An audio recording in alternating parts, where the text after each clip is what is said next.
আজকে আমরা মূলত কথা বলবো ব্ল্যাক টমেটো, অনেকে আমরা বলি কালো রঙের টমেটো। যে টমেটোটা খাওয়াটা ভীষণ রকমভাবে উপকারী। এর মধ্যে নাকি এবারে প্রচুর পরিমাণ অ্যান্টিঅক্সিডেন্ট রয়েছে, তার সঙ্গে সঙ্গে প্রচুর পরিমাণ ভিটামিন মিনারেল সমস্ত উপাদানই রয়েছে। আর টমেটো তো ভীষণই উপকারী, এটা আমরা প্রত্যেকেই জানি, কিন্তু ব্ল্যাক টমেটো কিন্তু ক্যান্সারের জার্মসকে দূর করে। তো আজকে আমরা সাধারণত ছাদ বাগানে যে কেউ আমরা ব্ল্যাক টমেটো বা এই কালো টমেটোকে কিন্তু চাষ করতে পারি, বা কালো টমেটো আমরা লাগিয়ে নিজেদের খাবার মতো 2-4টে গাছ লাগিয়ে দিতে পারি। এবছর আমি পরীক্ষামূলকভাবে 2টো গাছ লাগিয়েছিলাম, 2টো গাছেই সবে ফুল এসে ধরা শুরু হয়েছে। তো যখন ধরা শুরু হয়েছে এবং লাগানোর সময়টা আমি একটা আপনাদের ভিডিও দিয়েছিলাম। তো এইবার এখন লাগানোর পরে যে ধাপগুলি আমি করে এসেছি সেই সমস্ত বিষয়গুলো আপনাদের জানাতে হবে, তার আগামীতে যেন আপনারা এটা মিস না করেন, কারণ খুব সুন্দর গাছ। আর গাছে পরিচর্যা ছাড়াও অত্যন্ত সুন্দর, আমি একেবারেই পরিচর্যা বছর করিনি, তারপরেও টমেটো ধরেছে। আর তার সঙ্গে সঙ্গে গাছের গোড়ায় যে মাটির মিশ্রণটি ছিল সেই মাটির মিশ্রণটা কিন্তু এবার একটু চেঞ্জ ছিল, সেটা আমি আগের ভিডিওতে আপনাদের দিয়েছি।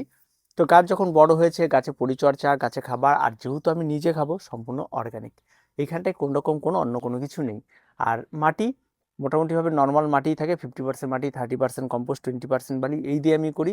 এখানে কোনো রাসায়নিক সার প্রয়োগ করা হয়নি, জৈব সার হিসাবে এখানে যেটা প্রয়োগ করা হয়েছে, নিয়মিত কোনো কিছু প্রয়োগ করা হয়নি। যখন গাছে ফুল এসেছিলো তখন একবার খাবার দিয়েছি, আর যখন গাছ লাগিয়ে দেওয়ার 45 ডেজের মাথায় একবার খাবার দিয়েছি। খাবারটি ছিল ভার্মি কম্পোস্ট 1 চামচ, নিম খোল 1 চামচ, 1 চামচ হাড় গুঁড়ো, 1 চামচ সিংক, সেই দিয়ে একটা জৈব খাবার মিক্স করে তখন একবার দিয়েছি। আর এখন মোটামুটি ফল ধরছে, তার আগে ফুল যখন এসেছিলো তখন একবার দিয়েছি। এই দুবার খাবার, বাকি টাইমটা জল দেওয়া হয়েছে। কিন্তু এই জায়গাটা যদি মানে পরিচর্যাটা একটু চেঞ্জ করা যায়, ধরুন এই জায়গাটায় আপনি খাবারটা আপনি নিয়মিত দিলেন, বা খোল জল যদি ব্যবহার করতে পারেন, যেটা আমরা তরল খাবার, সেটা যদি আপনি সপ্তাহে একবার ব্যবহার করেন, তাহলে এই গাছ কি কিন্তু মানে 4 গুণ 5 গুণ ফলন দেবে, এবং গাছও কিন্তু অনেক বেশি বড় হবে। গাছটা একটা কি লতানো টাইপের গাছ হয়ে থাকে, আর গাছটাকে সাপোর্ট দেওয়ার ভীষণ প্রয়োজন। আমার এখানে অনেকটাই ছোট হয়ে রয়েছে তেমন পরিচর্যা না করার জন্য।